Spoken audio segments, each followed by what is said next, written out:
Al-Andalus adalah sebutan umat Islam selama abad pertengahan untuk semenanjung Iberia. Saat masa keemasannya, wilayah mereka mencakup sebagian besar semenanjung Iberia dan sebagian kecil Prancis Selatan. Saat di bawah pemerintahan Kekhalifahan Cordoba, Al-Andalus menjadi pusat pembelajaran, dan kota Cordoba yang saat itu adalah kota terbesar di Eropa menjadi salah satu pusat budaya dan ekonomi terkemuka di seluruh cekungan Mediterania, Eropa, dan dunia Islam. Al-Andalus menjadi pusat pendidikan utama untuk Eropa dan negara sekitar Laut Mediterania, serta menjadi jalan untuk pertukaran budaya dan karya ilmiah antara dunia Islam dan Kristen. Dan berikut ini adalah sejarah Al-Andalus selengkapnya.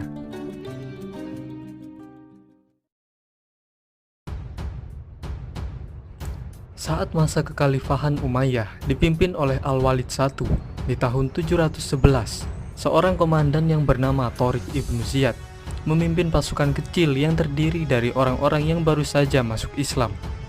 Mereka mendarat di semenanjung Iberia, kemudian berkemah di kaki gunung yang selanjutnya dinamai menurut namanya, Jabal Tariq atau Gibraltar. Pasukan Tariq berisi sekitar 7.000 penunggang kuda orang Berber, sedangkan penguasa wilayah itu, Raja Roderick, mengumpulkan pasukan yang berjumlah 100.000. Namun sebagian besar pasukan tersebut tidak terlalu loyal pada Raja Roderick. Singkat cerita, Tariq akhirnya bisa memenangkan pertempuran yang menentukan ketika Roderick dikalahkan dan dibunuh pada tanggal 19 Juli di pertempuran Guadalete. Kemudian Tariq membagi pasukannya menjadi 4 divisi yang kemudian menaklukkan Cordoba di bawah komando Mughith al-Rumi. Begitu pula dengan Granada dan kota-kota lain. Sementara itu, Tariq tetap menjadi kepala divisi yang menaklukkan Toledo. Setelah itu, pasukan tersebut terus bergerak ke utara sampai ke Guadalajara dan Astorga, dan akhirnya sebagian besar semenanjung Iberia menjadi salah satu provinsi Kekhalifahan Umayyah yang disebut Al-Andalus.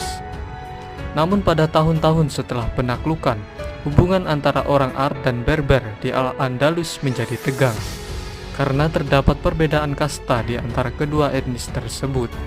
Suatu ketika populasi etnis Berber jauh melebihi jumlah orang Arab di provinsi baru itu, dan kebanyakan orang Berber telah turut serta pada sebagian besar pertempuran, dan mereka juga diberi tugas yang lebih keras, misalnya menertibkan daerah-daerah yang bermasalah.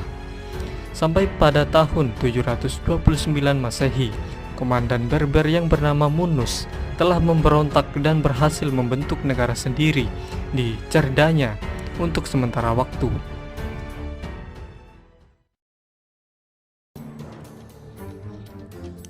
Saat Kekhalifahan Umayyah terganggu oleh tantangan Kekhalifahan Abbasiyah di timur, provinsi-provinsi mereka di Afrika Utara dan Al-Andalus tidak bisa mereka kendalikan. Sampai akhirnya sekitar tahun 745 Masehi, klan Fihriz merebut kekuasaan pada provinsi-provinsi Kekhalifahan Umayyah di Afrika Utara dan Al-Andalus. Kemudian kekuasaan wilayah tersebut dibagi dua oleh klan Fihriz, Abdul Ar-Rahman ibnu Habib al-Fihri di Ifriqiya dan Yusuf al-Fihri di Al-Andalus. Klan Fihriz bersukacita dengan runtuhnya Bani Umayyah di timur, dan mereka melakukan perundingan dengan Bani Abbasiyah dengan harapan mereka akan tetap diizinkan melanjutkan pemerintahan otonom mereka. Tapi Bani Abbasiyah menolak tawaran itu dan menuntut penyerahan wilayah. Karena tidak terima, kemudian klan Fihriz menyatakan kemerdekaannya dan mengundang sisa-sisa Bani Umayyah yang terguling untuk mengungsi di wilayah kekuasaan mereka. Tapi sekelompok orang yang kecewa dengan kepemimpinan klan Fihriz berkonspirasi dengan keturunan Bani Umayyah yang mengungsi untuk memberontak. Lalu di tahun 756 Masehi, pangeran dari Bani Umayyah yang bernama Abdul Ar-Rahman I menggulingkan Yusuf al-Fihri dan menyatakan dirinya sebagai emir dari Cordoba. Kemudian 1,5 abad berikutnya, keturunannya yang bernama Abdul Ar-Rahman III tidak hanya dengan cepat memulihkan kekuatan Umayyah di seluruh Andalusia, tetapi ia juga sanggup memperluasnya ke Afrika Utara bagian barat. Pada tahun 929, ia menyatakan dirinya sebagai khalifah dan mengangkat status Daratan Al-Andalus dari emirat menjadi sebuah kekhalifahan, yaitu kekhalifahan Cordoba.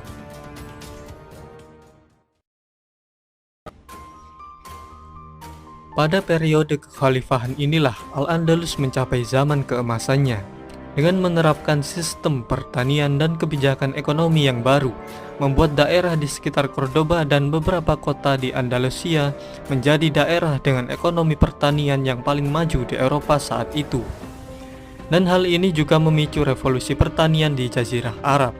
Di antara kota-kota Eropa, kota Cordoba yang ada di bawah kekhalifahan dengan populasi sekitar 500.000 orang akhirnya menyalip Konstantinopel sebagai kota terbesar dan paling makmur di seantero Eropa.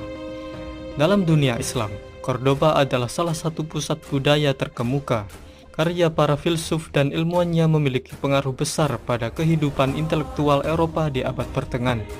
Muslim dan non-muslim sering datang dari luar negeri untuk belajar di perpustakaan dan universitas terkenal di Andalusia. Salah satu ilmuwan barat yang terpengaruh oleh ilmuwan Andalusia adalah Michael Scott yang membawa karya Ibn Rus atau Averroes dan Ibn Sina atau Avicenna ke Italia. Peralihan gagasan ini tetap menjadi salah satu yang terbesar dalam sejarah dan secara signifikan mempengaruhi pembentukan periode Renaissance di Eropa.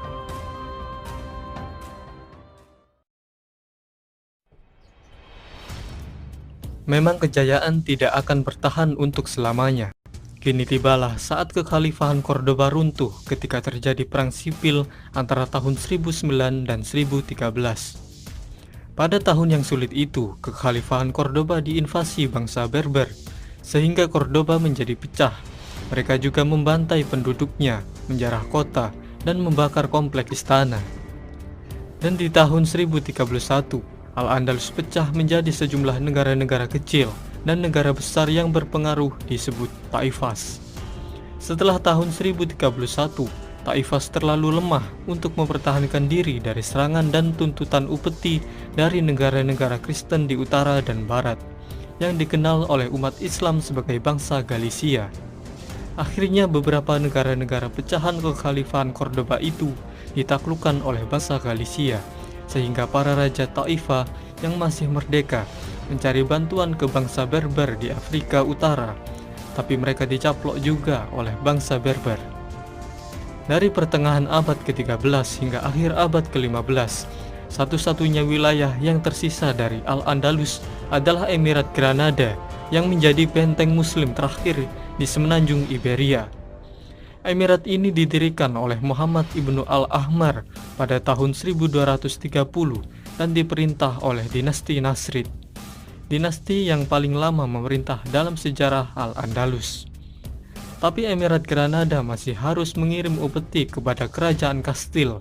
Kota Granada juga berfungsi sebagai tempat perlindungan bagi muslim yang melarikan diri selama Reconquista atau penaklukan ulang oleh kerajaan-kerajaan Kristen.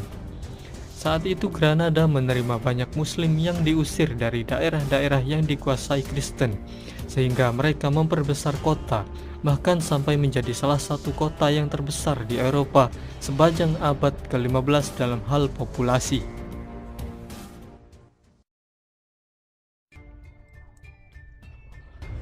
Pada tahun 1469, pernikahan Ferdinand dari Aragon dan Isabella dari Kastil menjadi tanda kalau Emirat Granada akan runtuh. Karena raja dan ratu itu meyakinkan Paus Sixtus IV untuk menyatakan perang kepada Granada sebagai perang salib.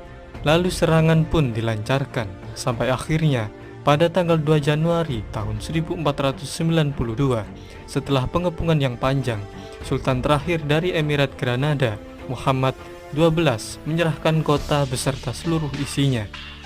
Kini umat Islam yang bermukim di kerajaan Kastil berjumlah 500.000, namun setelah musim gugur, 100.000 orang telah meninggal atau diperbudak, 200.000 orang beremigrasi, dan 200.000 orang tetap sebagai masyarakat minoritas.